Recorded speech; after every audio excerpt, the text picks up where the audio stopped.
रुद्रांशची तब्येत बरी नाही, 2 दिवस झाला तो शाळेत पण गेला नाही. आता कसं तिथून इथं आलो आणि पाणीचा बदल, हवा बदल हे तर सगळं निघणारच. आणि नवीन असल्यामुळे डॉक्टर पण तेवढे माहीत नव्हते आम्हाला आता लहान मुलांसाठी कोणते चांगले.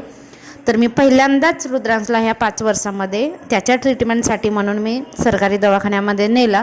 तर इथे सोमवार आणि मंगळवारला मुलांचे डॉक्टर येतात आणि तालुक्याभरांचे सगळे लोक लहान मुलांना वगैरे घेऊन येतात आणि भयानक गर्दी काय सांगू तुम्हाला.